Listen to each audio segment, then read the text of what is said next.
உங்கள் வாழ்க்கையில் ஒரு உயர்வு வேண்டுமா? உங்கள் வாழ்க்கையோட சூழ்நிலை மாற வேண்டுமா? உங்கள் பண கஷ்டம் தீரணுமா? நீங்கள் பாவத்திலேருந்து வெளியே வரணுமா? நான் சொல்கிற 3 காரியங்களை மட்டும் டெய்லியும் சொல்லுங்கள்.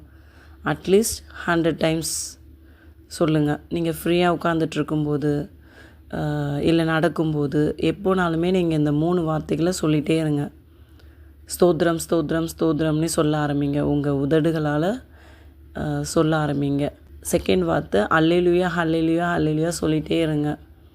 உங்கள் பிரச்சனைகள் எல்லாமே சீக்கிரம் தீர்ந்துடும். கர்த்தர் வழிவாசல்களை திறப்பார். 3வது தேங்க்யூ ஜீசஸ், தேங்க்யூ டேடி. இந்த 3 வார்த்தைகள் ஸ்தோத்திரம், அல்லேலூயா, தேங்க்யூ ஜீசஸ், இந்த 3 வார்த்தைகள் உங்களுடைய வாயினால் நீங்கள் அறிக்கை செய்து கொண்டே இருங்க. ஜெயம் உங்களுக்கு தான். நீங்கள் ஜெயிக்க பிறந்தவர்கள். நீங்கள் சாதனையாளர்களாய் மாறணும்.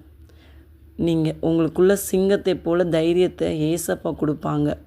காண்ட மிருகத்தை போல பலனை கர்த்தர் கொடுப்பார். நீங்கள் கர்த்தரால் ஆசீர்வதிக்கப்பட்டவர்கள். எந்த சூழ்நிலை, எந்த பிரச்சனையிலையுமே நீங்கள் தற்கொலை பண்ணிக்கணும்னு நினைக்காதீங்க. தற்கொலை பண்ணால் சாத்தான்கிட்ட தான் போவோம், மோட்சத்துக்கு போக முடியாது. ஸோ எப்போவுமே பெண்கள் தைரியமாக இருங்க. கர்த்தர் உங்களோடு இருக்கிறார்.